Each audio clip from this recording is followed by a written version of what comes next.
बर्बरता नहीं करेगी, आप पर लाठी नहीं चलाएगी। 29 तारीख को पहली बार प्रशासन ने उस भरोसे को तोड़ा, क्योंकि मेरे हट जाने के बाद, इस जगह से जाने के बाद बच्चों पर फिर से लाठी चली। उसके बाद से जैसा आपको मालूम है 2 तारीख से हमने आमरण अनशन शुरू किया है और उस दौरान सरकार की ओर से कुछ पहल भी हुई। माननीय राज्यपाल महोदय भी बच्चों से मिले, मुख्य सचिव भी मिले, लेकिन अभी तक कुछ उसमें सरकार की ओर से इस मुद्दे का समाधान निकालने के लिए कोई प्रयास नहीं किया गया। आज न्यायालय में इस पूरे प्रकरण पर सुनवाई शुरू हुई है। मुझे पता नहीं है, शायद आप लोगों को जानकारी होगी, कुछ ही क्षण में न्यायालय का शायद कुछ निर्णय भी आए। हम लोग आशा और विश्वास रखते हैं कि छात्रों को कम से कम न्यायालय से न्याय मिलेगा। लेकिन इस अनशन के दौरान 5वें 6वें दिन जो गांधी मैदान में हुआ वो मीडिया और बिहार के लोगों के सामने है। तो 4-5 दिन सोचने समझने के बाद अब हम लोगों ने ये तय किया है कि सिर्फ अब छात्रों की लड़ाई लड़ने से बात नहीं बनेगी। कहीं न कहीं बिहार में गांधी जी के बताए हुए रास्ते को लेकर आगे चलने की जरूरत है। समाज में लोगों को जगाने समझाने की जरूरत है। इसलिए आज से यहाँ से जन सुराज के साथियों के साथ, अपने छात्र मित्रों के साथ हम लोग इस सत्याग्रह की शुरुआत कर रहे हैं, जिसमें अब मैं गांधी मैदान से तो पुलिस ने उठा दिया, लेकिन अब मैं जहां रहता हूं उसको छोड़कर इसी आश्रम में जो आप ये व्यवस्था देख रहे हैं, जो अभी बनने की प्रक्रिया में है, अब यहीं पर रहेंगे और यहीं से जन सुराज का सारा कार्यक्रम चलाया जाएगा। लेकिन उससे बढ़कर ये इस जगह को हम लोग इस तरह से बनाना, विकसित करना चाहते हैं ताकि बिहार का हर वो व्यक्ति जो यहाँ की व्यवस्था से दुखित है, यहाँ की व्यवस्था का पीड़ित है, उन सारे लोगों के लिए ये प्लेटफॉर्म, ये आश्रम आवाज बने, उनके साथ हम लोग खड़े हो सके, उनके दुख दर्द के साथी बन सके। इस संकल्प से मैं इस आश्रम की, जिसका नाम हम लोगों ने बिहार सत्याग्रह आश्रम दिया है, ताकि बिहार के समाज के हर उस वर्ग को जिसके साथ जाति हुई है, जिसके साथ व्यवस्था ने गलती करी है, वो यहाँ आ सके और इस व्यवस्था के तहत जुड़कर अपनी बात को मजबूती से रख सके, बिना ये डरे हुए कि पुलिस वाले आकर उन पर लाठी चलाएंगे, बिना इस बात से डरे हुए कि सत्ता के लोग उनको डराएंगे, धमकाएंगे। ये आश्रम इस बात का भी एक प्रतीक बनना चाहिए कि शांतिपूर्ण तरीके से बिहार में जो एक व्यवस्था बना दी है सरकार ने, कि जिसको भी व्यवस्था से कोई शिकायत है, कोई भी कोई आवाज लगाता है तो सरकार उसको उपद्रवी बताती है।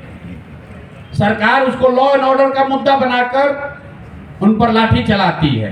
तो इस आश्रम को इसीलिए बजाबता सरकार से परमिशन लेकर, जिन साथियों का ये जमीन, जो लोग अपना होने का दावा करते हैं, उनको पैसा रेंट देकर, सरकारी रेंट देकर ये व्यवस्था मैंने बनाना शुरू किया है, ताकि बिहार का कोई भी समाज का वर्ग, वो वर्ग जो अपने आप को दुखी फील कर रहा है, अकेला फील कर रहा है, वो यहाँ आए, अपनी आवाज रखे, इस विश्वास से रखे कि जन सुराज, प्रशांत किशोर और हम सब युवाओं की ताकत और आवाज आपके साथ है।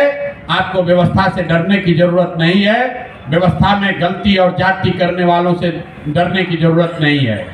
इस आश्रम को शुरू करने के पीछे एक संकल्प ये है कि आने वाले 8 हफ्तों में बिहार से 1 लाख युवाओं को, इसको याद रखिए, 1 लाख युवाओं को इस आश्रम में लाकर सत्याग्रह की ताकत और उसके द्वारा बिहार के समाज की चेतना को पुनर्जीवित करने के लिए ऐसे 1 लाख छात्रों को, युवाओं को यहाँ से प्रशिक्षित करेंगे, ताकि वो जाएं और बिहार की समाज को जगाएं उनको बताएं, समझाएं कि मेरे भाई, जातीय और धार्मिक उन्माद में पड़कर जब तक वोट देते रहोगे तब तक इसी तरह की असंवेदनशील व्यवस्था को आपको झेलना पड़ेगा। एक बार अपने और अपने बच्चों के भविष्य के लिए, उनके अच्छी शिक्षा के लिए, उनके रोजगार के लिए, बिहार में पलायन बंद हो उसके लिए, किसानों की समृद्धि हो उसके लिए, महिलाओं को रोजगार मिले इसके लिए, इन संकल्पों के साथ ये रास्ता युवाओं को मिले कि सत्याग्रह के जरिए इन संकल्पों को कैसे पूरा किया जा सकता है। इसी उद्देश्य से अगले 8 हफ्ते कम से कम इस आश्रम में रहेंगे, परमानेंट रहेंगे और यहीं से उन युवाओं के साथ मिलकर उनको प्रशिक्षित करके पूरे बिहार के समाज को जगाने समझाने का प्रयास किया जाएगा। और इसी संकल्प को लेकर अब इस सत्याग्रह की यहाँ से शुरुआत कर रहे हैं। प्रशासन को, सरकार को कोई डरने की जरूरत नहीं है। हम लोग कोई रैली नहीं करने वाले हैं, कोई धरना प्रदर्शन नहीं करने वाले हैं, सरकार पर कोई सड़कों पर तोड़ फोड़ नहीं करने वाले हैं, लेकिन बिहार में सत्य की राज की स्थापना हो इसके लिए युवाओं को जगाने समझाने वाले, बिहार में सत्य के राज की स्थापना हो इसलिए ये सत्याग्रह शुरू कर रहे हैं। बिहार के हर बच्चे को, गरीब अमीर बच्चे को अच्छी शिक्षा की व्यवस्था हो इसलिए इस सत्याग्रह को शुरू कर रहे हैं। बिहार के लोकतंत्र को लाठी तंत्र बना देने वाले व्यवस्था के खिलाफ डरे हुए लोग हिम्मत करके खड़ा हो सके इसलिए इस सत्याग्रह की शुरुआत कर रहे हैं। बिहार का हर किसान हरियाणा पंजाब के किसान की तरह धनी और समृद्ध बन सके इसलिए इस सत्याग्रह की शुरुआत कर रहे हैं। बिहार में धरना प्रदर्शन करने वाले लोग, अपनी आवाज उठाने वाले लोग सरकार द्वारा नियंत्रित गर्दनी बाग के किसी एक कोने में बैठकर अपनी आवाज न उठाए, गंगा के किनारे वो बड़ी इस व्यवस्था से खड़े होकर आवाज उठाएं इसलिए इस व्यवस्था को बना रहे हैं।